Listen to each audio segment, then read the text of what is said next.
예, 변화를 일으키는 힘은 어디서 오는가? 변화를 일으키는 힘은 어디서 오는가라는 제목으로 하나님 말씀 증거하도록 하겠습니다. 변화라는 것은 현재 상태를 깨야지만 이루어지는 것입니다. 그러므로 힘이 필요합니다. 그래서 변화는 힘이 필요하다 이렇게 얘기할 수 있다는 것입니다. 그럼 도대체 현재 상태를 깨는 그 힘은 어디에서 오는가? 우리가 지금 많은 사람들이 새해가 되었음에도 불구하고 자꾸만 힘들다 그럽니다. 근데 그 변화의 힘은 좀 세상적인 표현을 한다면 첫째는 상상력에서 옵니다. 한번 생각해 보십시오. 죽음을 앞둔 사람이 있습니다. 그런데 죽음을 앞두고 있었는데 뭐 특별한 일로 갑자기 살아나게 되었어요. 그러면 모든 것이 다 새롭게 보이지 않겠습니까? 또 망망대해에서 구명보트 의지해가지고 한 2, 3주 보냈습니다. 그러다가 큰 배를 만나서 구조됐습니다. 그러면 세상이 달라 보이지 않겠어요? 2010년도에 실제로 있었죠. 칠레 광산에서 69일 동안에 그 33명이 갇혀 있었습니다. 근데 69일 만에 구조가 됐어요. 그 사람들 인생이 새롭지 않겠습니까? 우리 제일 많이 겪는 건 뭐 병이죠. 암진단 받았습니다. 실제로 있었던 일인데 여러 달 동안 굉장히 힘들게 지냈었는데 의사 선생님 만났더니 갑자기 이런 얘기를 하는 거예요. 어떻게 설명할지를 모르겠는데 암세포가 다 사라졌어요?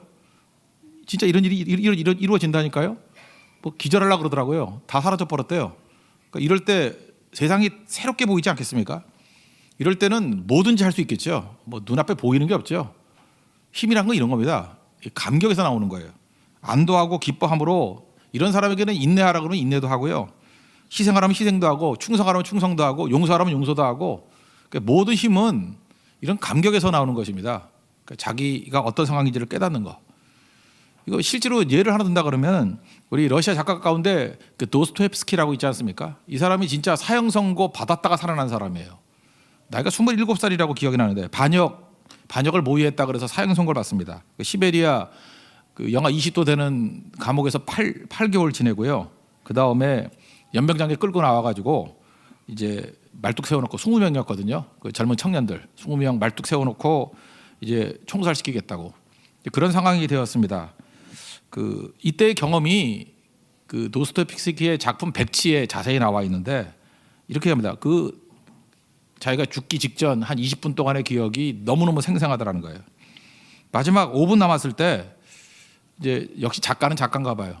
생각을 했대요. 이거 쪼개가지고 쓰자. 5분 남았으니까 2분은 동료에게 작별 인사하고 2분은 자기 자신의 운명에 대해서 생각을 해보고 1분은 주위 풍경이나 쳐다보고 죽어야지 이랬다라는 거예요. 2분 동안에 진짜 작별 인사했답니다. 그러다가 나머지 3분 남았잖아요. 그때 나는 어떻게 될까? 나는 어디로 갈까? 나는 구원받았나? 뭐 이런 걸 갖다 어떻게 3분 전에 생각을 해요? 엄청난 생각을 하다 보니까 당황이 되더라는 거예요. 준비 안 됐는데 그러다가 생각을 멈췄대요.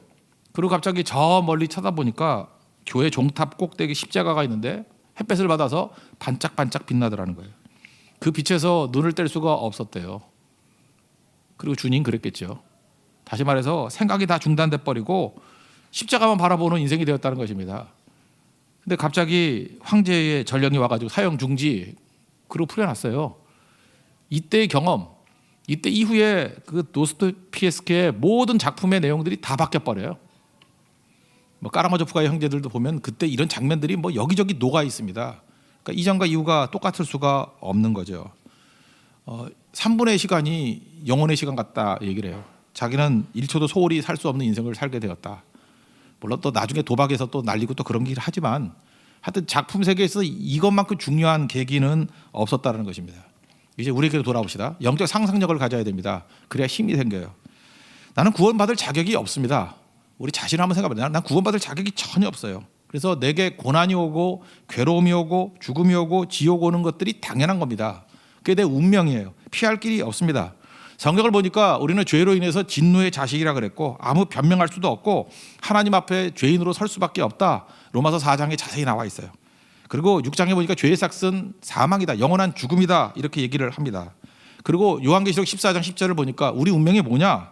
불과 유황으로 고난을 받으리니 그 고난의 연기가 세세토록 올라가리로다. 그러니까 유황불 속에 떨어지는 지옥의 운명이 우리 운명이라는 것입니다. 피할 길이 없어요. 뭐 이렇게 애쓰고 힘쓴다고 되는 게 아니에요. 우리는 다 글로 가는 겁니다. 이렇게 컨베이 벨트 끌려가듯이 도망갈 길이 없어요. 그런데 예수님이 오셔서 보혈로 우리 죄를 씻어주시고 구원해 주셨다는 것입니다. 그래서 거기서 건진 바 됐다고요. 이걸 사실은 안 믿고 실감을 못해서 그런 거지 이것만큼 감격스러운 게 어디 있겠어요. 여기에서 오는 안도감, 여기에서 오는 기쁨, 자격이 없거든요. 자격 없는 자에게 주어진 구원, 그러니까 변화의 힘 바로 여기서 나온다는 것입니다. 이걸 안다 그러면 이 땅에서 존재하는 웬만한 것들은 문제가 될 게 하나도 없다라는 거예요. 미국의 제1차 대각성 운동을 이끌었던 조나단 에드워드가 그런 얘기했어요. 고난에 관하여 이런 설교가 있는데 거기 보니까 이 사람이 굉장히 지칠 줄 모르는 열정을 가지고 살아갔던 목사님이시거든요.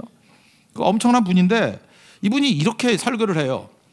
이 세상에서 만나는 가장 큰 괴로움, 여러분 상상할 수 있죠. 나는 왜 이렇게 괴로움이 많아요? 뭐 고난이 많아요? 하여튼 이 세상에서 경험할 수 있는 가장 큰 괴로움도 우리가 마땅히 당해야 할 괴로움에 비하면 아무것도 아니다. 그죠? 지금 이 땅에서 당하는 건요, 내가 마땅히 당해야 될 괴로움에 비해서는 아무것도 아니에요. 이거는 진짜 사실 쾌락이나 마찬가지인 거예요. 아무것도 아니고 우리가 만나는 가장 큰 문제와 재난도, 이 땅에서 만나는 재난과 문제도 우리가 마땅히 받아야 될 고통에 비하면 아무것도 아니라는 거예요. 우리가 당할 영원한 멸망과 지옥의 고통을 생각하면 이 땅에서의 고통은 비교할 수 없는 작은 것이다. 결론이 뭔지 아십니까? 그러므로 이걸 깨닫는다면 불평할 이유 없다, 그거예요. 징징대면서 불평하고 하는 사람들을 보면은 자기가 어떤 구원을 받았는지, 자기가 어떤 운명인지를 상상력이 없기 때문에 그래요. 생각도 안 해보니까 징징대고 있는 거예요. 오늘 사도 바울도 이런 표현을 합니다. 2장 14절에서 모든 일을 원망과 시비가 없이 하라. 그러니까 원망과 시비가 잠깐만 생기는 이유가 뭐예요? 지 꼴을 몰라서 그래. 지 꼴을. 자기가 어떤 존재인지를 몰라서 죽다 산 거거든요. 우리가 원망과 시비가 없이 하라. 우리가 많은 순간에 너무나 당연히 여기고 사는 것들이 많습니다. 그래서 힘이 없는 거예요. 당연히 여기니까. 당연하지 않은 게 뭐예요? 그게 은혜죠, 은혜. 그게 감격이고 감사고 여기서 힘이 나오는 겁니다. 근데 우리는 당연히 여기니까 이게 늘어져 있다라는 것입니다. 아까도 얘기했지만 도스토옙스키 당연히 여기지 않잖아요. 자기 생명을. 그때부터 거기서 문학적인 파워가 나오고 생명의 역사가 드러나기 시작하더라는 것입니다. 1994년에 일본에서 그 노벨 문학상 받으신 분이 있죠. 그 오에 겐자부로라고. 이분은 자기가 등단하고 난 다음에 5년 만에 그 아들이 뇌성마비로 태어났어요. 근데 이분의 글은 인간 존재의 깊은 곳을 터치하는 작가라는 얘기를 해요. 그래서 오에 겐자부로 책을 읽으면요 영혼의 위로를 받습니다. 한번 읽어보세요. 번역된 걸 읽어봐도요 이렇게 위로 같아요. 근데 이분이 이렇게 생각했다는 거예요. 뇌성마비 아들 때문에 처음엔 짐으로 생각했다는 거예요. 왜냐하면 끊임없이 돌봐야 되니까. 한시도 돌보지 않으면 안 되는 애니까. 그러니까 끊임없이 돌봐야 하는 아이가 돼서 짐이라고 생각했다는 거예요. 근데 시간이 지나놓고 보니까 끊임없이 돌봐야 되는 아이가 없었다면 나는 지금의 작가가 되지 못했을 것이다. 그게 짐인 줄 알았더니 사실은 힘이었다라는 거예요. 그죠? 그 안에 하나님의 터치가 있고 우리가 보지 못하는 것들을 깨닫게 만드는 힘들이 있더라는 것입니다. 이쪽에 감격이죠. 자기를 보게 되고 하나님이 나같이 연약한 자를 돌보시고 이렇게 이끌어 주셨다라는 거죠. 거기에 힘이 있다라는 것입니다. 여러분 고난 중에도 하나님의 사랑을 느낀다는 거 이해하십니까? 이거는요 하나님과 동행하는 사람만 느끼는 거예요. 그래서 고난이 두렵지가 않아요. 사자 새끼 옮길 때 보십시오. 이렇게 물어서 옮기죠. 사자는 손이 없으니까. 앞에 있는 건 발이에요. 둘도. 이게 발이지 이거 손이라 그러지 않아요. 그래서 어떻게 옮겨요? 이렇게 물어서 옮기잖아요. 그때 그 참 신기하지 않아요? 너무 세게 물면 이빨 자국 생기겠죠. 피 흐르겠죠. 너무 약하게 물면은 무게가 있으니까 못 움직일 거 아니에요. 그 엄청난 힘 조절. 그게 사랑의 힘 조절이에요.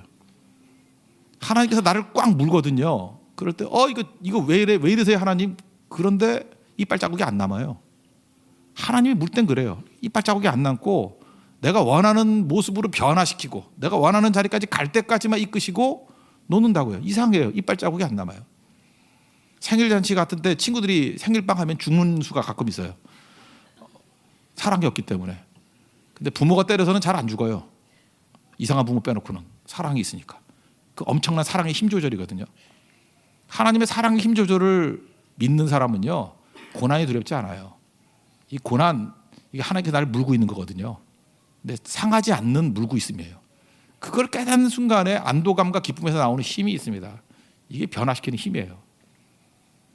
이거를 깨달아요. 십자가의 사랑을 깨달을 때부터 사실 세상이 두렵지 않아요. 그 다음부터 담대하게 나아가는 힘이 생기게 된다는 것입니다. 그래서 십자가 만난 사람들이 희생할 힘이 생기는 거예요. 십자가 만난 사람들이 용서할 힘이 생기는 거예요. 십자가 없이 용서 안 돼요. 용서가 되나 내 힘으로. 십자가 만난 사람만이 충성할 힘이 생기는 것입니다.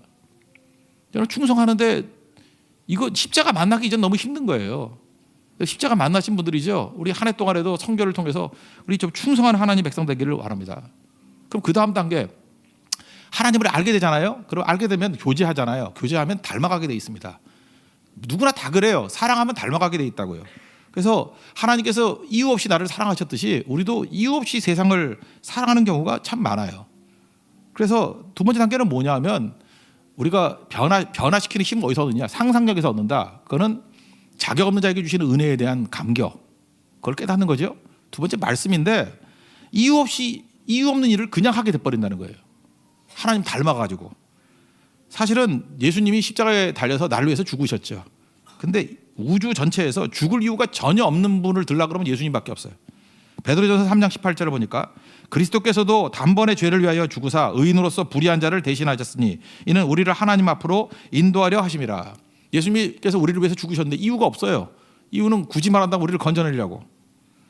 그 앞부분에 오늘 본문 앞부분 빌립보서 2장 16절부터 보냐 그는 예수님은 근본 하나님의 본체시래요. 근데 하나님과 동등됨으로 취할 것을 여기지 아니하시고 자기를 비워 종의 형체를 가지고 사람과 같이 되었고 사람의 모양으로 나타나서 또 낮추시고 죽기까지 복종하셨다고. 십자가에 죽으심이라. 이럴 이유가 전혀 없어요. 근데 이유 없는데 우리를 위해서 죽으셔서 우리가 구원받았잖아요. 우리가 하나님의 자녀가 되었지 않습니까? 우리도 잘 보면요 하나님하고 비슷한 일을 하게 돼 있어요. 그래서 이 땅을 살아가면서 이유 없는 일을 하는 거예요. 이유 없는 일을 할 때 우리 한국말 단어로 제일 많이 쓰는 게 뭐냐면 그냥이에요. 그냥. 왜 해? 그러면 그냥. 이게 이유 없는 거예요. 그러니까 우리 굳이 묻지 않습니까? 이번에도 고전소교를 떠나게 되는데 우리 누가 묻잖아요. 와서 왜 그렇게 선교 열심히 다녀? 왜 그래? 뭐 밥이 나와? 돈이 나와? 뭐 농담으로 뭐 밥은 줘? 뭐 이렇게 얘기를 하지만 뭐 그건 정확한 답은 아니잖아요. 그 왜 그래? 이해, 납득, 공감이 안 돼요. 그러니까 우리가 굳이 말한다고 하면 그냥 하는 거예요. 그냥. 이유 없이 그냥 하는 걸 뭐라고 하냐? 그걸 믿음이라 그래요. 히브리서 11장 믿음장을 보십시오. 아브라함이 이 갈대아 우르에서 잘 살고 있었습니다. 75세까지 잘 살고 있었는데 하나님이 가라 그랬어요. 그랬더니 왜 갔어요? 설명할 수 있어요? 그냥 갔어요. 그냥. 하나님 믿고 그냥 갔어요. 그걸 믿음이라 그래요. 노아가 비가 뭔지도 모르고 하늘에서 비가 내린 적이 없어요. 근데 산꼭대기에다가 배를 만들래. 큰 배를 만들래요. 그냥 만들었어요. 그 설명이 돼요? 뭐로 설명할 거예요? 그냥 하나님 말씀 믿고 그냥 했어요. 그래서 그걸 믿음이라 그래요. 이스라엘 백성들이 애굽에 있었습니다. 물론 고난이 있었어요. 그런데 그냥 나오래요. 200만이 먹을 게 있습니까? 신발이 있습니까? 옷이 있습니까? 만약에 이걸 계획 세우고 나온다 그러면 계획 세우는 데도만 한 10년 걸릴 거예요. 그냥 나왔어요. 그걸 믿음이라 그래요. 그러니까 우리가 하나님을 믿고 난 다음에 변화가 되는 게 뭐냐면 하나님하고 비슷해져 버려요. 이유가 없이 그냥 하는 자들이 돼버린다. 그냥 하는 일. 그래서 오늘 2장 13절을 보세요. 빌립보서 너희 안에서 행하시는 이는 하나님이시니 내 안에 하나님이 계시니까 하나님하고 비슷한 일을 행한다는 거예요. 이거 뭐냐면 이유 없이 일을 막 그냥 하는 거예요.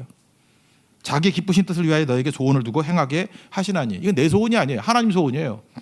그러니까 외형적으로 볼 때는 그냥 하는 것 같이 보인다라는 것입니다. 우리가 축복의 통로라 그러죠. 창세기 12장 3절 보니까 우리가 복의 근원이 된다. 축복의 통로다. 축복이 뭡니까? 그냥 주는 게 축복이에요. 축복은 구약에서는 축복이라 그러고 신약에서는 은혜라 그러잖아요. 값 없이 이유 없이. 그게 은혜고 축복 아니에요? 그냥 주는 거예요. 그냥. 근데 우리는 기브 앤 테이크에 너무 익숙해져 있어요. 신앙생활도 그 따위로 하니까 신앙이 성장을 안 하는 거예요. 맨날 주는 게 있고 받는 게 있고. 세상은 그렇죠. 주는 게 있고 받는 게 있고. 그게 무슨 축복이야. 그 거래라 그러죠. 맨날 계산하는 거예요. 거래하는 거예요. 그냥 주는 게 그냥. 필립스 브룩스의 얘기 중요한 얘기죠. 능력에 맞는 일을 구하지 말고 일에 맞는 능력을 구하라. 능력, 내 능력이에요. 능력에 맞는 이 일을 구하라. 이거 계산하는 거죠. 막 계산을 컴퓨터 같이 하는 거예요. 내 능력이 얼마나 되느냐.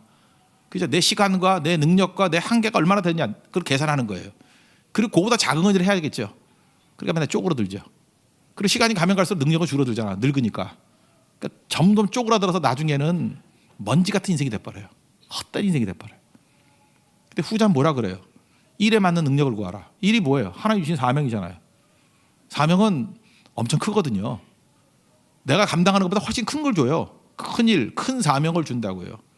그러면 이걸 계산해 가지고는 일 못해요. 계산해서 어떻게 일을 합니까? 계산해서 어떻게 사명을 감당해요? 감당이 안 되는 거지. 그럴 때 필요한 게 뭔지 알아요? 그냥 하는 거예요. 그냥 고성성교 가라 그러면 가는 거고 그냥 하는 거예요. 뭐 내 능력에 뭐 한계 이런 거 따지지 말고 그냥 알겠습니다, 하겠습니다. 그럼 부족하게 막 나오잖아요. 그때부터 능력을 구하는 거예요. 하나님이 일 주시고 동시에 능력도 주시거든요. 그러다 보면 나중에는 능력자가 되어 있는 겁니다. 그래 이런 거하고 똑같은 거예요. 사실 믿음만큼 빠른 게 없는데 우리는 뭐 이렇게 차근차근 쌓아 올라가야 되잖아요.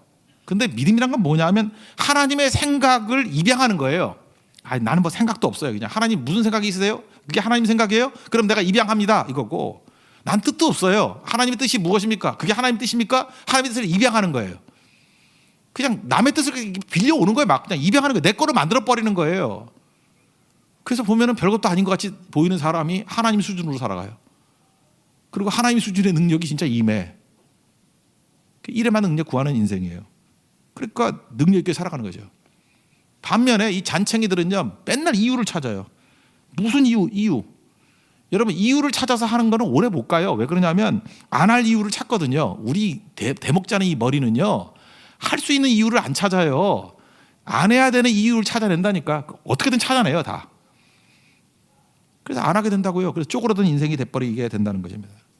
여러분 매년마다 이렇게 연말 되면은 숨어서 이웃 돕기 성금 내는 분들 있죠. 제가 그 라디오 듣다가 보니까 뭐 나오더라고. 매년 1억씩 10년인가 뭐 어느 구청에다 내신 분이 있대요. 근데 숨어 있는 분인데 어떻게 인터뷰를 했는지 모르겠어. 예. 이름만 밝히지 않은 것 같아. 근데 누군지는 아는가 봐요. 그죠? 그래서 참 이상하죠. 또 숨어서 했다는데 어떻게 인터뷰를 했는지. 그래서 어떻게 그게 매년 1억씩 10년을 했냐 그랬더니 어느 구청에서 이렇게 갖다 줬대 맨날. 근데 사업이 어렵고 힘들대. 지금 경기가 안 좋고 막 그래서 힘든데 스스로 다짐을 했대요. 그러면서 그 말이 너무 재밌는 거예요. 그래서 내가 매년 하겠다고 다짐했기 때문에 그냥 한대요. 상황에 관계없이 그냥 한대요. 그냥 하니까 10년 한 거예요. 만약에 이분이 계산을 해가지고 그죠? 내가 뭐 사업이 잘 되면은 하고 뭐 안 되면 그 다음에 하고 이랬다 그러면 절대 계속 못 해요. 세상에서 제일 무서운 사람이요 그냥 하는 사람이에요. 그냥 하는 사람은 계속 합니다. 자기에게 묶이는 게 아니거든요. 이거는 목적에 묶여 있는 인생이에요. 이건 일과 사명에 묶여 있는 인생이에요. 그래서 최고로 강한 인생이 될 수 있다는 것입니다. 창세기 보면은 야곱의 가족들이 흉년으로 인해서 70명이 애굽으로 내려가죠. 내려갈 때 생각은 잠깐 내려갔다가 올라오겠다는 마음을 먹었을 거예요. 아마 가나안에 있는 집도 정리 안 하고 내려갔을지도 몰라요. 흉년이라서. 그죠? 뭐 살 사람도 없었겠지만 70명이 내려왔습니다. 내려왔어요. 흉년 지나면 돌아가야지 그랬어요. 근데 고센 땅에 머물면서 이게 쉽게 돌아가 못 가네. 올 때는 쉽게 왔는데 돌아갈 때는 쉽게 돌아가지 못해요. 왜 돌아가지 못했을까요? 너무 좋아서? 저는 그것도 아니라고 생각해요. 하나님 명령이 없어서 뭐 그것도 아니라고 생각해요. 너무 번창해서 못 가는 거예요. 하나님께서 축복해 주셨는데 고센 땅에 축복해 주셨는데 70명이 왔는데 아마 17년 정도 지나고 난 다음에 몇만 명이 된 것 같아. 막 애 낳고 막 해가지고 그죠? 막 기하급수적으로. 그 나중에는 400년이 지나고 난 다음에는 이 70명이 왔는데 200만이 돼버리잖아요. 그러니까 하나님이 번창케 하시니까 뭐 어마어마하게 막 늘어나게 되는 거예요. 그래서 올 때는 걸어서 왔는데 갈 때는 그 방법을 못 가요. 그렇다 그러면 중간에 좀 생각 좀 하는 사람도 있죠. 맨날 계산하는 사람은 이럴 거 아니에요. 우리가 잠깐만 이렇게 숫자가 불어나는 건 너무 부담스러운 일이야. 그죠? 그만 낳자 이럴 수도 있고, 아니면 조절하지 않으면 우리 노예돼. 그죠? 우리가 다 빠져나가 버리면 애국 경제가 휘청해져 버리니까 우리를 놔줄 리가 없어. 살 길을 찾아야 돼. 이랬으면 망했어요. 준비는 내가 하는 거 아니에요. 여러분도 마찬가지예요. 되지도 않는 머리 갖고 내가 준비하려고 하는, 내 인생을 내가 준비하는 게 아니에요. 그냥 하나님이 생육하고 번성하라 그러면 그냥 번성해 버리는 거예요. 그냥 갈 때까지 가는 거예요. 돌아오는 방법 이스라엘 백성도 몰랐어요. 우리는 전지적 작가 시점에서 보니까 아는 거지만 전혀 몰랐어요. 전혀 어떻게 돌아갈지. 하나님이 만드신 방법이 있어요. 모세를 보내서 출애굽하는 방법이에요. 홍해를 가르고 넘어가는 방법이에요. 광야를 통과하는 방법이에요. 이걸 누가 알았어요? 우리 인생도 마찬가지예요. 우리가 길을 안다고요? 뭘 알아요? 우리가 모릅니다. 그냥 오늘 사는 거예요. 오늘. 그 일 제대로 못하는 사람의 특징이 뭐냐면 과거에 묶여 있고 미래에 묶여 있어요. 사실 미래라는 게 뭐예요? 미래인데 미래지향적인 게 아니에요. 미래라고 말하는 얘기를 다 보면 다 걱정이야. 미래 뭐 노후 준비 그래. 그게 노후 걱정이지 준비예요? 우리가 뭘 준비를 해? 기껏 준비해 돈밖에 더 있어요? 병 나면 그냥 한 방에 갚아버리는데, 사고 나면 한 방에 갚아버리는데 그게 무슨 준비야? 인간의 준비는 허망한 거예요. 아무짝에도 쓸데없는 것이 될 수 있어요. 미래 걱정이에요. 미래 걱정. 미래 두려움이고. 내가 컨트롤할 수 있는 게 아니죠. 하나님이 미래를 이끌어 가신다 그랬으니까 하나님 믿는 게 더 확실한 준비죠. 과거는 뭔지 알아요? 과거는 핑계예요. 핑계 없는 무덤 없다 그러잖아요. 과거를 잠깐만 왜 들먹이는지 알아요? 오늘 뛰기 싫으니까 핑계 대는 거라고. 결국 과거를 들먹대는 거나 미래를 들먹대는 건 전부 다 오늘을 안 살겠다 하는 얘기예요. 오늘 사는 제일 좋은 방법은 뭔지 아십니까? 그냥 하는 거예요. 그냥 하는 거라고. 그냥 하는 걸 믿음이라 그런다니까요. 이 그냥에 대한 백그라운드가 뭐예요? 하나님에 대한 신뢰예요. 말씀에 대한 신뢰예요. 거기서 힘이 나옵니다. 그래서 믿음이 힘이에요. 그 힘 가지고 능히 이길 수 있다라는 것입니다. 그래서 사도 바울은 오늘 그냥 해버리니까 17절에 뭐라 그래요? 믿음의 재물과 섬김 위에 이러잖아요. 그냥 하니까 재물 드릴 수 있고 섬김이 가능한 인생이 된다는 것입니다. 그래서 파워풀하게 세상을 변화시키는 힘을 갖게 되더라는 거예요. 오늘 잘 보세요. 우리가 무력하게 살아가는 이유가 뭐예요? 일단 감격이 없어요. 은혜에 대한 감격이 없어요. 배은망덕해요. 배은망덕한 자가 가장 힘이 없습니다. 배은망덕하고 우리가 버릴 거 있지만 다 버려도 믿음은 버리면 안 돼요. 여러분 믿음 버리고 타협하고 뭐 세상과 하나님과 양다리 걸치고 이러면 잘 살 것 같이 보이죠. 그 병나요. 왜 병나냐 하면 마음 편치 않아서 제대로 기능하지 못해요. 다 버려도 버리지 말아야 될 건 믿음이에요. 믿음 버리면 안 되거든요. 그래서 신앙 붙들고 내가 구원받은 감격이 무엇인지, 그래서 감격 가운데 살아가면요 거기서 힘이 생겨요. 변화의 힘이 거기서 생기는 거라고. 그리고 또 하나는 이건 뭐 굳이 일반 기독교 용어에서는 순종이라 그러는데 믿음의 순종이에요. 그냥 하는 거예요. 그냥 말씀 의지해서 그냥 하는 거예요. 거기서 파워가 나옵니다. 생각하면요 결국은 출애굽 불가능하고요. 이렇게 하다가 우리 맞아 죽어, 이러다가 우리 핍박당해. 그래서 기껏 나온다는 제안이 산하 제안이나 하자, 뭐 그만 낳자, 이러다 끝나는 인생이에요. 아무짝에 도움될 거 없어요. 한 해를 시작하면서 우리가 붙들어야 될 게 뭐냐? 변화시켜야 될 힘을 얻어야 됩니다. 은혜의 감격을 누리십시오. 자격 없는 나에게 주신 은혜의 감격, 그게 힘이고요. 그리고 내게 주신 사명, 일에 맞는 능력 구하면서 그냥 하십시오. 그냥 하기를 결단하십시오. 미루지 마십시오. 특별히 고선선교 금년에 하는 첫 번째 선교인데 그냥 하십시오. 처음이 잘 돼야 뭐 전체가 다 힘을 얻을 거 아니에요? 그러면 거기서부터 나오는 파워가 우리 삶의 모든 것을 압도하는 승리자가 될 것입니다. 십자가 붙들고 승리하는 하나님 정도기를 축원합니다. 자리에서 일어나겠습니다. 151장 찬송하겠습니다.